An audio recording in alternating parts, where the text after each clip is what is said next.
yote atakayofikishwa mbele yetu kwa njia ya haki na uaminifu ili kustawisha amani, ufanisi na heri ya nchi yetu na wale ambao haja zao umezikabidhi mikononi mwetu. Amen.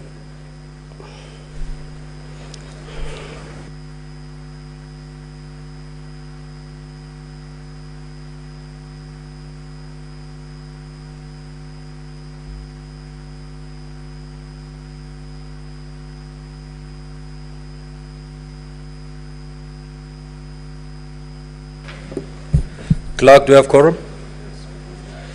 So, honorable senators, please take your seats. We do have quorum, so we'll straight away go to this afternoon's business.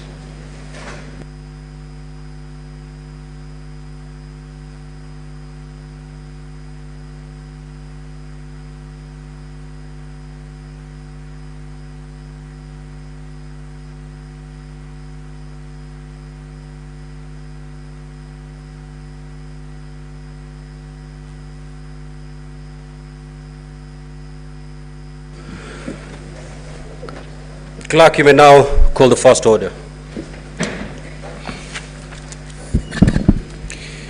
Order number 1, communication from the chair.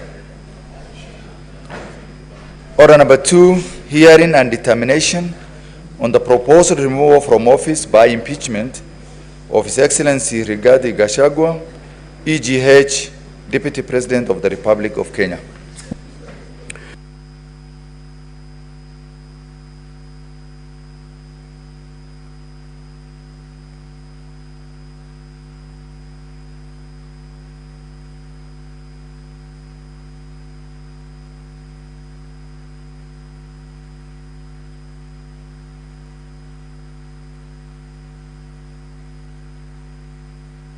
We'll give time to ample time to parties so that they can adequately present their cases.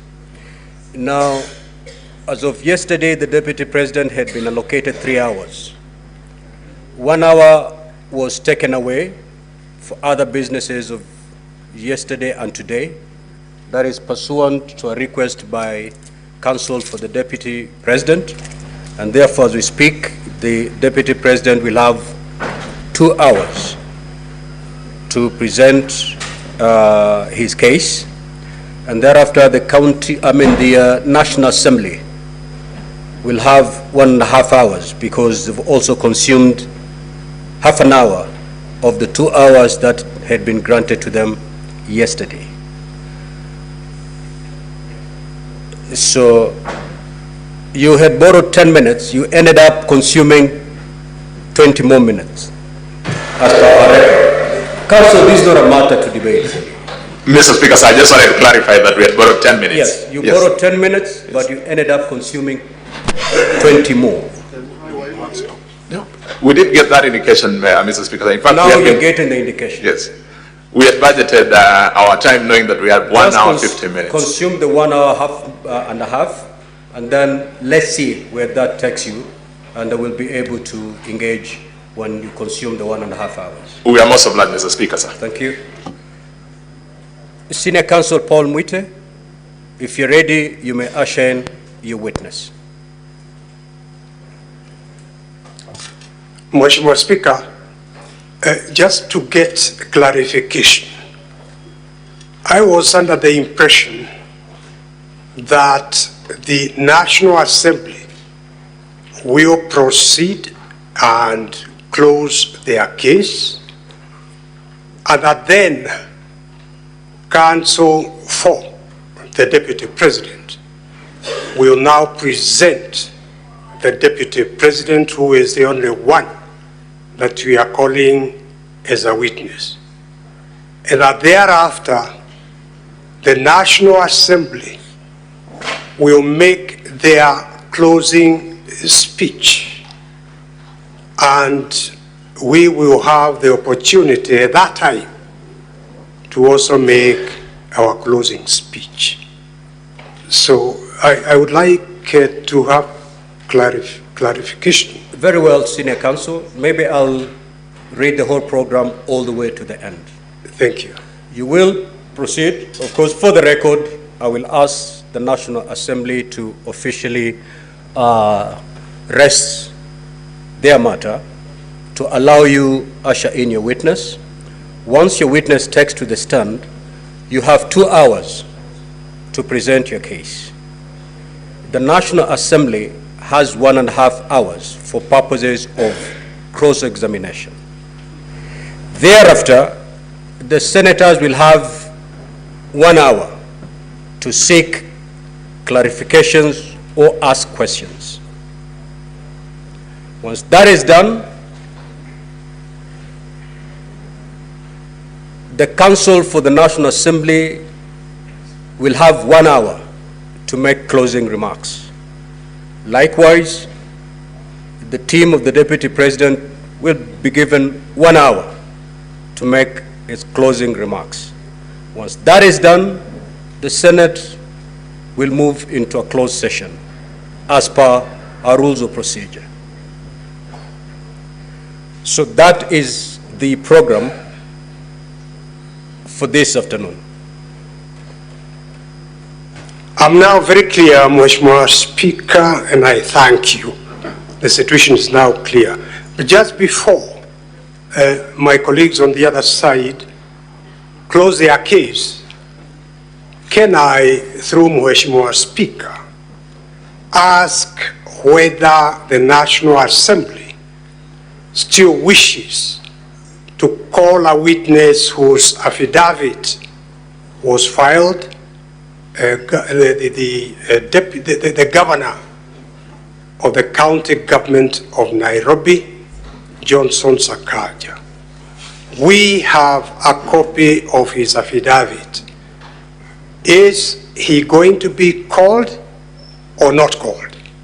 Because if the National Assembly is not calling that affidavit, whose affidavit is part of the record and was availed to us, that affidavit, Mheshimiwa Speaker, contains allegations that are extremely injurious to the Deputy President. So if he is not going to be called, we will be making an application for that affidavit to be expunged from the records of this Honorable Senate. Thank you. Counsel for the National Assembly, you had listed quite a number of witnesses. Are you going to call all of them, or are you going to, for the record, are you going to close your case where we are? Mr. Speaker, sir, on behalf of the National Assembly, we shall close our case where we are. Mr. Speaker, sir, if you are, with your permission, I could respond to the submissions by my learned senior, Mr. Paul Mwite. Please do. Mr. Speaker, sir, at the beginning of the proceedings that we are currently going through, this House did invite parties to give indications as to the witnesses they wanted to call. Mr. Speaker, sir, we gave the list of the witnesses whom we thought were relevant for purposes of clarifying what we needed to have clarified. If counsel for His Excellency the Deputy President did not do as much or did not take advantage of that window that was open, surely they cannot blame us for it. But secondly, and more importantly, Mr. Speaker, sir, yesterday, in the course of the deliberations in relation to one of the preliminary questions that had been raised, you gave a very clear ruling on the intendment of Rule 20 of the rules of this House. In particular, the understanding was that every material that was forwarded by the Speaker of the National Assembly to this House constituted evidence in support of the allegations that are the subject of inquiry by this House. It then follows that if the application that learned senior counsel, Mr. Paul Mwite, is making were to be looked at in its totality, he is actually making an application to amend or to remove certain aspects of the evidence from the record. Mr. Speaker, sir, that is an issue that you settled and rested yesterday. I don't think it's an issue that is open for re-intervention. Mr. Speaker, sir, it should also suffice to note that even on our side, there are affidavits that form part of the record that came from the National Assembly. In particular, there is an affidavit sworn and which is in favor of His Excellency the Deputy President, an affidavit sworn by the joint executors of the will, that is Mr. Njoroge Rigeru, together with the other executors. It is part of this record. We have not made an application to have it expunged. We have an opportunity to deal with it when the time comes.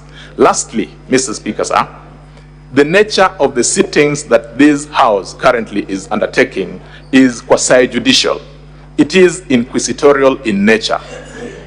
If that is to be the correct position, Mr. Speaker, sir, then the rules of evidence as we know it in the court would not necessarily bind the proceedings, because what has been presented is the subject of what the honorable senators are going to investigate. At the end of it, it is not a judgment that they will be giving, it will be a vote. I rest my case, Mr. Speaker, sir. Senior Counsel Paul Mutembei. Mheshimiwa Speaker, first and foremost, the affidavits that my colleague, my learned friend, referred to were sworn by the executors of the will of the late brother to the Deputy President. They were filed in the National Assembly, in the proceedings in the National Assemblies. They were never filed here as affidavits of witnesses that we proposed to call. With regard to the affidavit of Governor Sakaja Johnston, it was specifically filed in the Senate, an affidavit of a witness that they intended to call. That affidavit has material injurious to the Deputy President. Mheshimiwa Speaker, we were looking forward to cross-examining Governor Sakaja so as to bring out the truth, to assist this Honorable Senate to make a decision.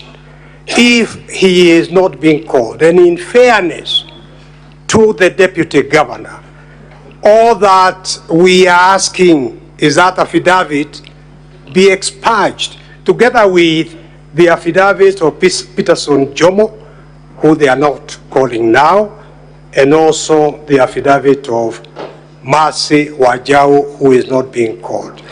It is not fair to file affidavits containing information allegations injurious to the other party, then ask that those affidavits to remain as part of the record without calling them and availing them for cross-examination. So my application is that the 3 affidavits be struck out. Thank you.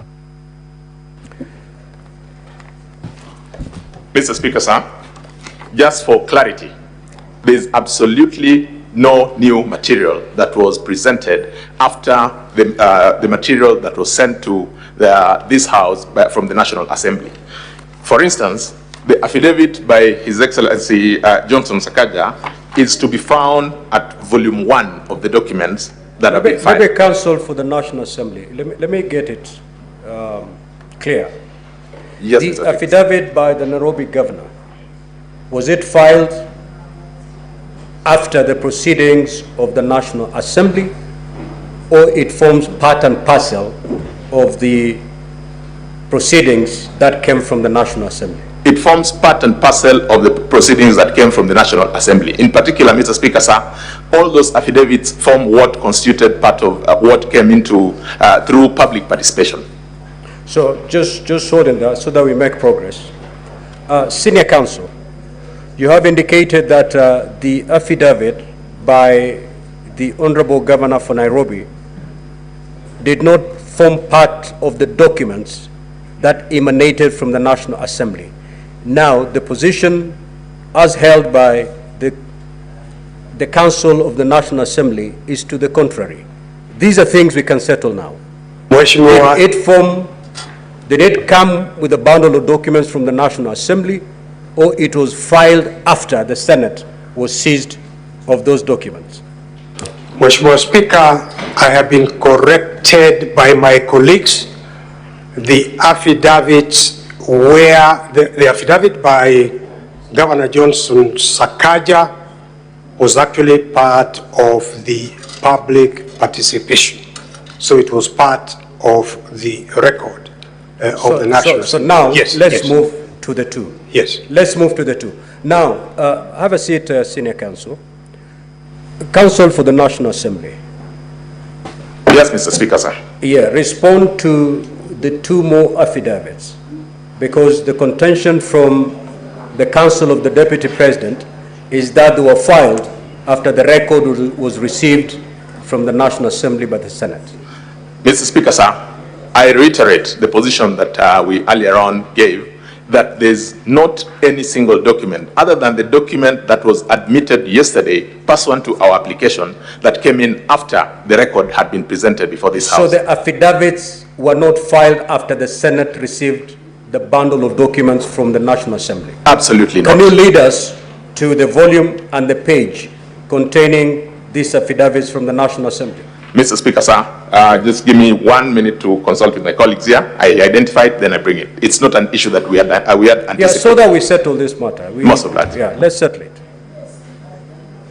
It is, Mheshimiwa Speaker, it's only the affidavit of Peterson Jomo that was filed in the Senate. It did not form any part Very well, of the Senior National Counsel. Assembly. So then let's settle that one and we make progress. We need not argue on this matter. Mr. Speaker, sir, I think what happened is that we skipped the opportunity to identify the documents from both sides of what had been filed. The documents that we filed yesterday has a volume 8. That is the document that contains the affidavit of Peterson Jomo. So it is that affidavit, if you go to the Senior Counsel, it is that affidavit that they're looking forward to cross-examining the deponent. Now that you've closed your case, the argument from the Council of the Deputy President is, how then are we going to test the truth of those averments? What say you on that? Mr. Speaker, sir, I did give an indication that, number one, at the commencement of these proceedings, any party who wanted to cross-examine any of the deponents of any of the documents had an opportunity, upon your invitation, to invite such parties to appear before them. If our counterparts appearing for His Excellency the Deputy President did not find it appropriate to call that witness at that point in time, they cannot now hold us to say that you had said you'd call this person, you will not call them. Because the person we were to call was for purposes of clarifying what we thought was important for us. Now, this being an inquisitorial proceeding, a quasi-judicial proceeding, Mr. Speaker, sir, I think it would be a stretch to expect that if we didn't call or if we didn't avail any of the witnesses that were mentioned in any of the affidavits, then as of necessity that follows that record or that affidavit needs to be expunged. That's what I was saying. Pursuant to your ruling yesterday, that is evidence and material that was presented yesterday. It forms part of your record. Now, before I give my way forward, Senator for Nairobi City.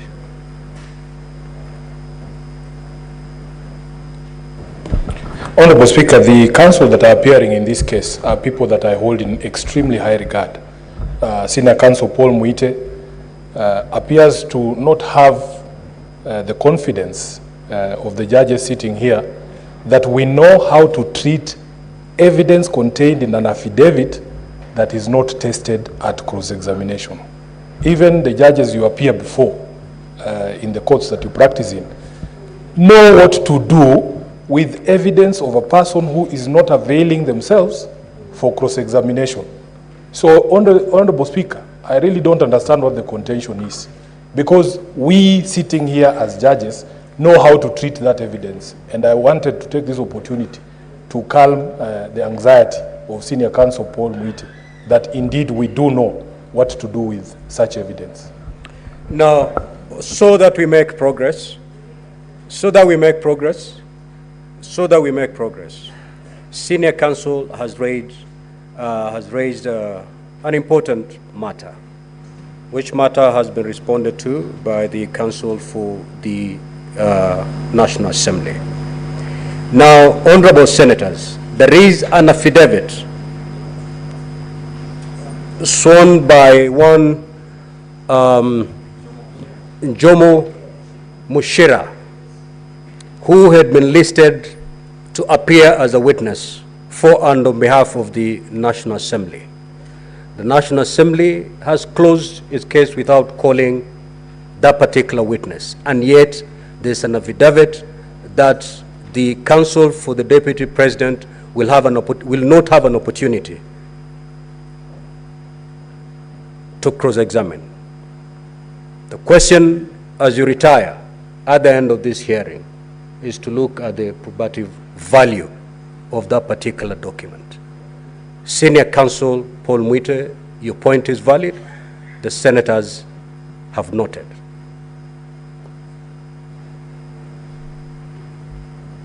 Because this is an important, very important institution whose judicial function, court of record, permit me to put on record that there is a slight distinction between counsel and the client.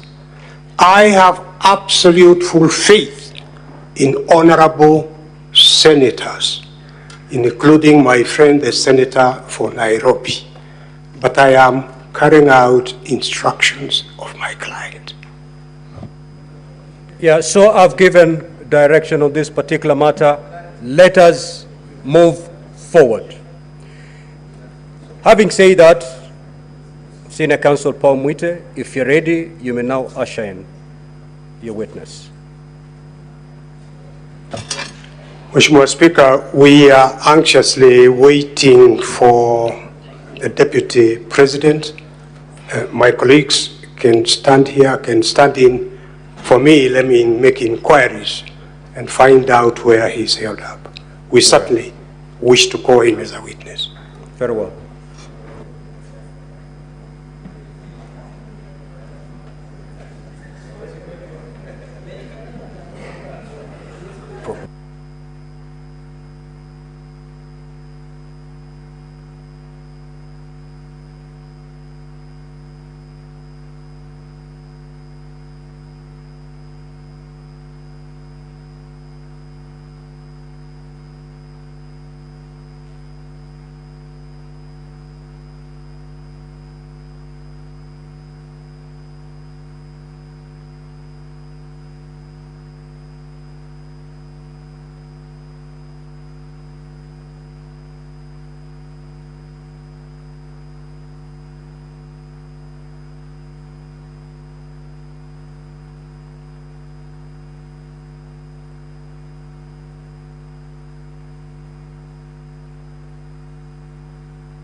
Yes, what is the point of procedure, Senator Boni?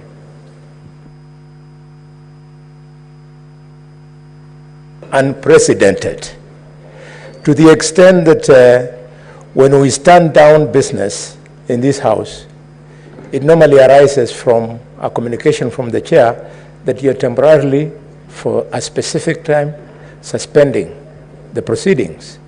You have not done this, and we are seated in the chamber. The mess is in place. I do not know whether we want this to be the new standard, Mr. Speaker. Could you guide us? We have no idea how long we're going to wait. And time is running, Mr. Speaker.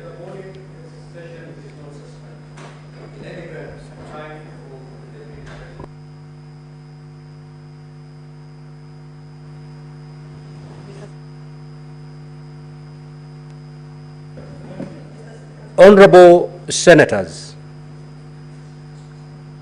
at the rise of the House at 1:15, I made it clear that upon resumption, the Deputy President was going to take the stand. We came in here, I communicated the program for the afternoon, and I said we're going to execute it with military precision, owing to the fact that we need to conclude business today. Senior Counsel Paul Mwite indicated that he cannot get hold of his client. That is not the concern of this House. So time is running.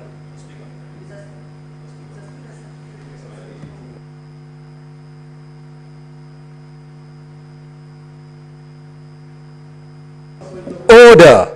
Order, honorable senators. Order. The floor is available to the Deputy President and no other senator or no other enemy.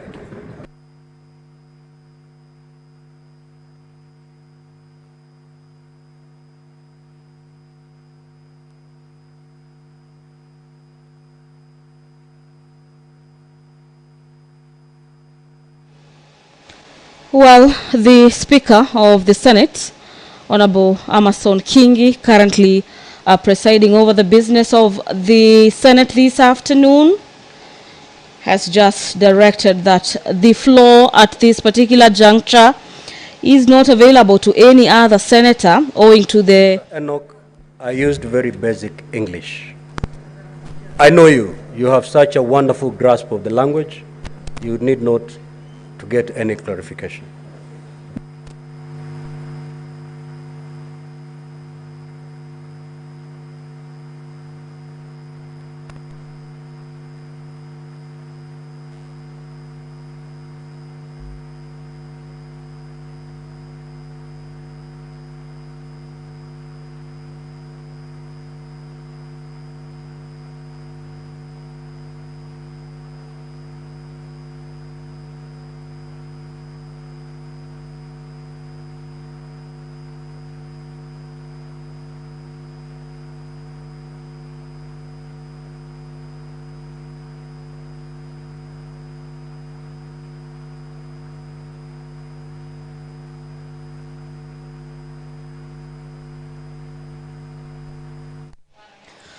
It is exactly 15:04 p.m.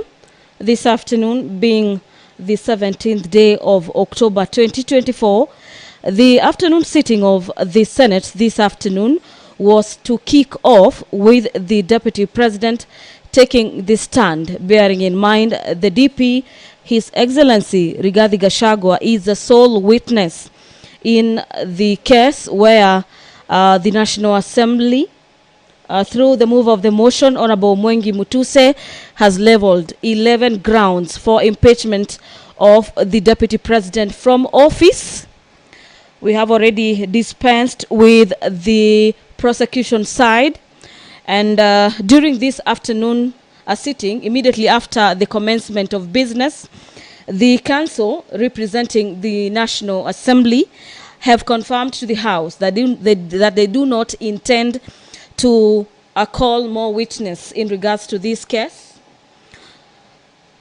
The counsel for the Deputy President had requested the House through the Speaker that any evidence where the witnesses are not appearing be expunged from the record.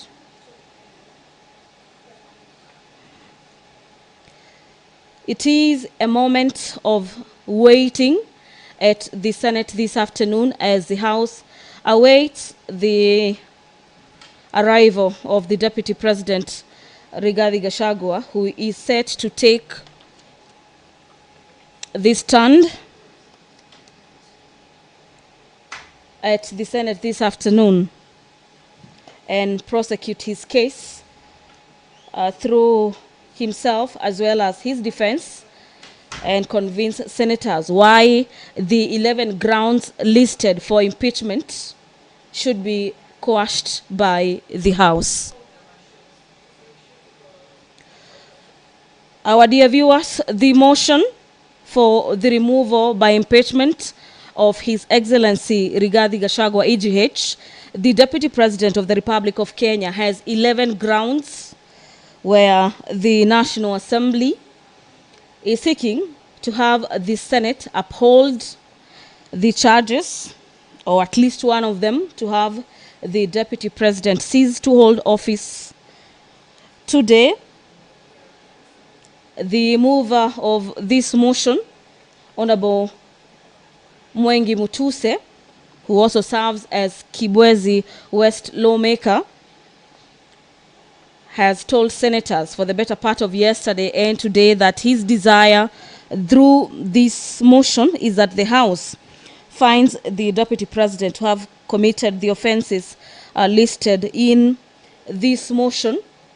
And this afternoon, the defense of the Deputy President, led by Senior Counsel Lawyer Paul Muite, will be seeking to water down those charges by the evidence that they will be presenting before the Senate this afternoon. And to just take you through probably some of the charges that the Deputy President will be seeking to counter this afternoon is charge number 1 on the gross violation of the Constitution and any other law. This is pursuant to Articles 150, subsection 1BI of the Constitution.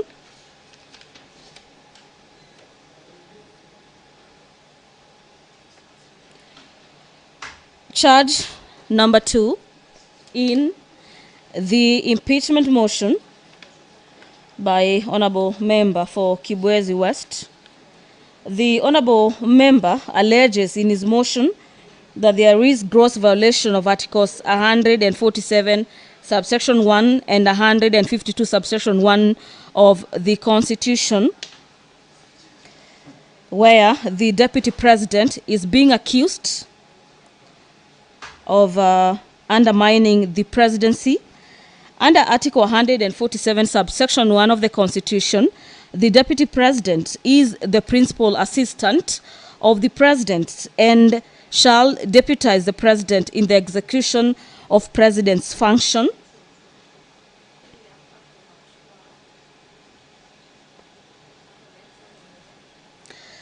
In this motion, the Honorable Deputy President is accused of going in contravention with cabinet resolutions on matters evacuation of people residing along Nairobi River,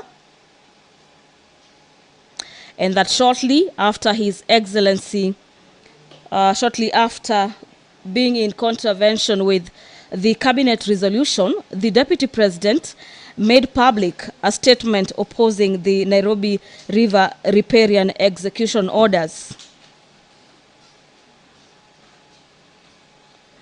According to the mover of the motion, this is undermining the resolutions by the cabinet. Under charge number 3, again on gross violation of Article 6, subsection 2, Articles 10, subsection 2A, Article 174, and Article 188, and the 4th schedule of the Constitution, where the Deputy President is accused of undermining devolution.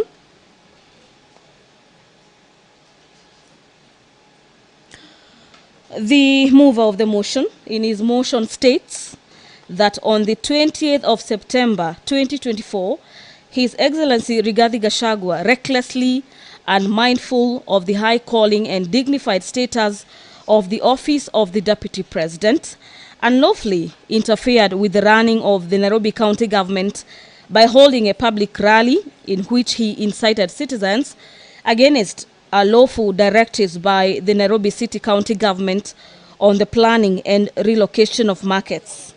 This is just some of the grounds listed or some of the annexes under charge number 3, where the Deputy President is set to defend himself on these charges, among others. Senior Counsel Paul Mwite, your time started running. Mheshimiwa Speaker, may I... Let me just conclude, Senior. Your time started running at the time I requested you to usher in your witness. You indicated that you're getting hold of your witness. We'll give you all the time you need to get hold of your witness, but to let you know that the clock is running and it's running on your client. You can take all the time, but his time is running out. After 2 hours, he's not appeared, the chair will make a ruling pursuant to the rules of procedure.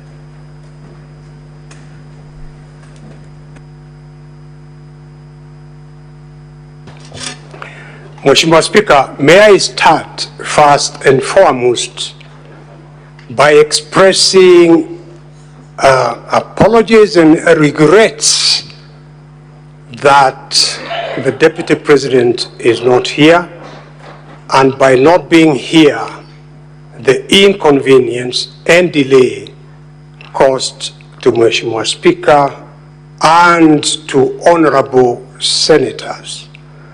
The position, Mheshimiwa Speaker, is that during that period that I went to try to find out why he wasn't here, because as Mheshimiwa Speaker knows, the Deputy President has been coming here absolutely punctually every day.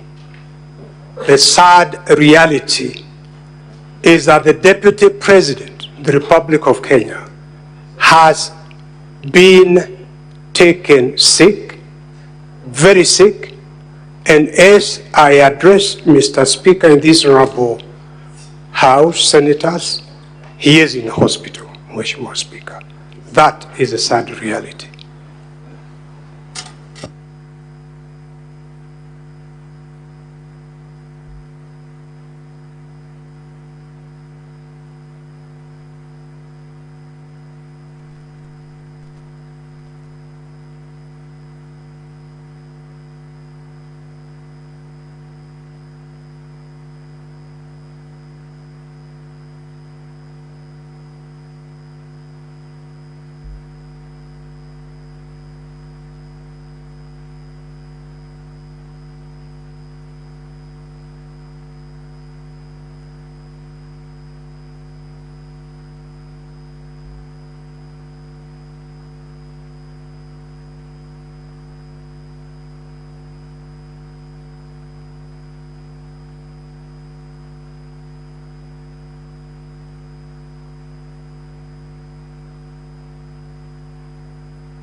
Order, honorable senators. Order, honorable senators. Senator Kajwang. Now, Counsel for the National Assembly, you have had Senior Counsel Paul Mwite on behalf of the Deputy President. Considering that this is a time-bound process, what is your reaction?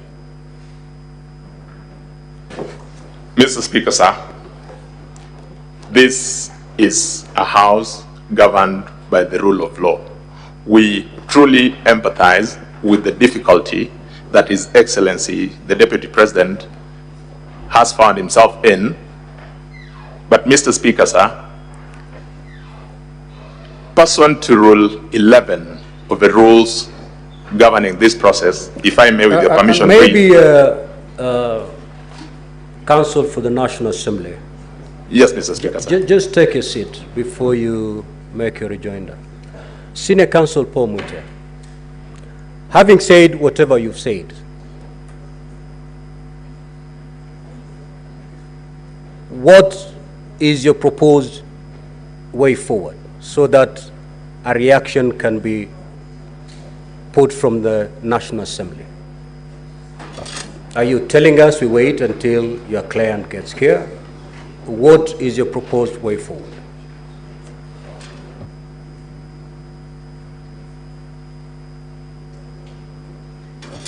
Mheshimiwa Speaker, I have just received this information.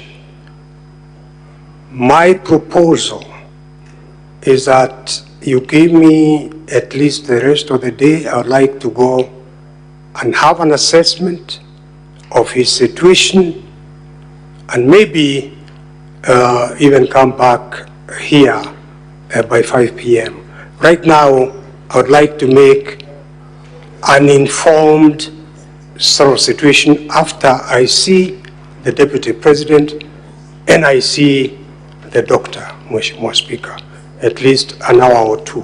Yes, thank you. Very well. Counsel for the National Assembly. Mr. Speaker, sir, having very keenly listened to my learned senior colleague, Paul Mutembei, Senior Counsel, it puts us in a bit of a difficulty because whereas we may want to empathize with the situation, there appears to be no indication from their end as to a specific proposal. Mr. Speaker, sir, this being a house governed by rules and this process being a time-bound process, I will draw your attention to Rule 11 of the rules of this, this House.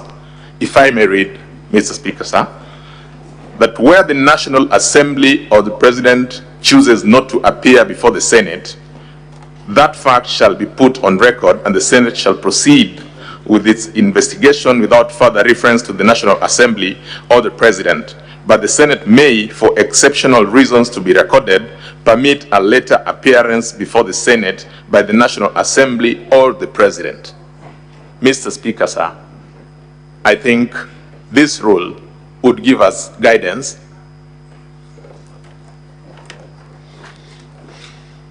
we may proceed. If it becomes necessary, then any additional material may then be availed. This is a time-bound constitutional process, Mr. Speaker, sir. I'm most obliged. Let me pick the wisdom of my wonderful senators before I make my decision on the way forward. Now, I understand that all of you are wise men and women. Speaker, can I just say a word? Yes. I've heard what Senior Counsel Paul Mutembei has said, and Mr. Speaker, you have made it quite clear that these proceedings are time-bound. It's not so much about the situation in which His Excellency the Vice President finds himself. It's about the Senate complying with the provisions of the Constitution. That within that time frame, you must make a decision. Reading the standing orders that my learned friend, Mr. Rick Gumbo, has referred to, it would be useful to this House if Senior Counsel Paul Mutembei could probably give us a way forward in terms of the time limitation that the Senate has. I'm saying this because we don't want somebody to say that the Deputy President was not given an opportunity to be heard. I think the Senate will want him to be heard. But knowing the time limitation, what suggestions does the Senior Counsel have to ensure that we keep within the time parameters? At the same time, the Deputy President is given his space to defend himself. So we have two sides. We have the minority side and the majority side. I will only allow the two leaders to speak. If you need to consult in the next 1 minute,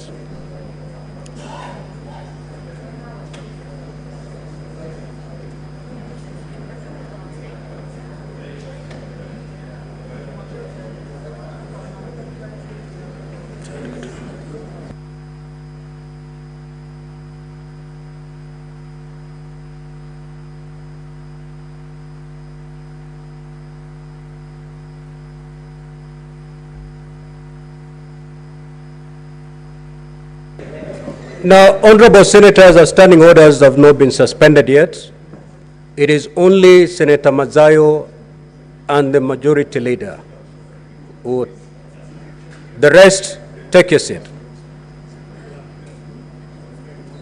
The rest, please take your seat.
Order, honorable senators.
si salamu za huko nje, salamu za kimadhabahu.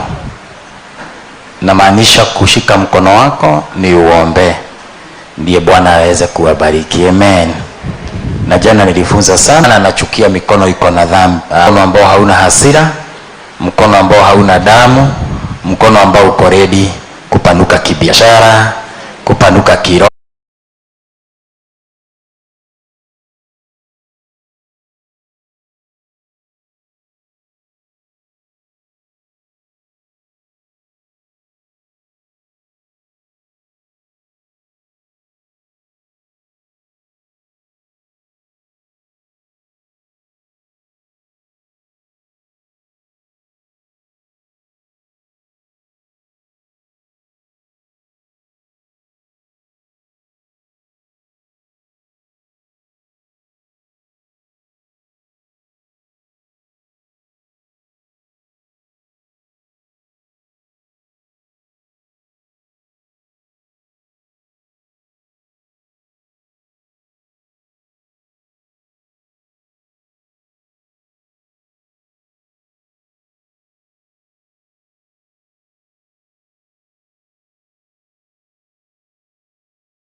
And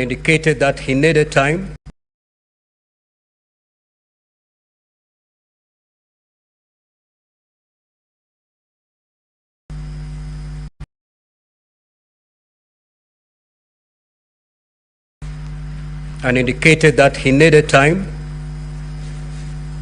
to go look for him in whichever hospital he is, and that he should be given up to 5 p.m. today. The Council for the National Assembly, in response, indicated that this is a time-bound process. He referred to the Senate to Rule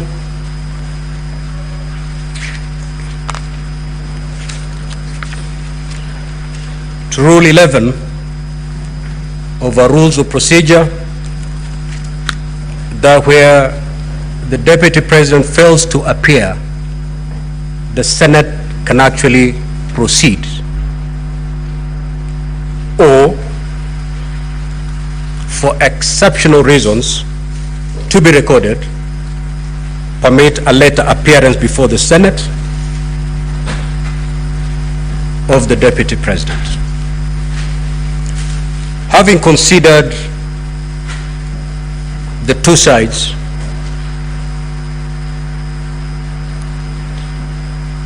my directions are as follows: that we will suspend this sitting and resume at exactly 5.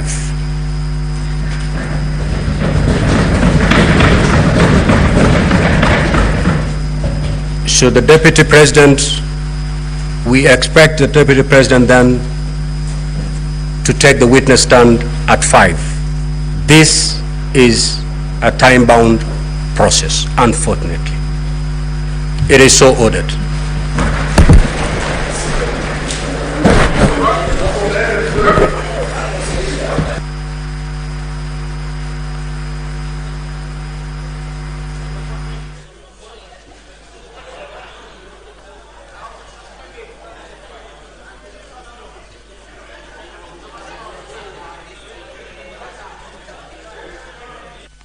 The Speaker of the Senate has directed that the sitting be adjourned for about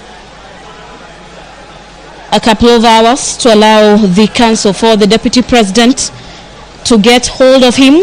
As it is, our dear viewers, at this particular juncture, the lead counsel for the Deputy President has just told the House that they could not get hold of their client, requesting for more time to get in touch with the client. Senior counsel lawyer Paul Moite has told the House the information he has is that the Deputy President has been taken ill. And so for this juncture, we will be taking you back to the Broadcasting House, KBC. We will be resuming these normal proceedings again at 5 p.m. My name is Gladys Mungai, and on behalf of the broadcasting team that made this possible,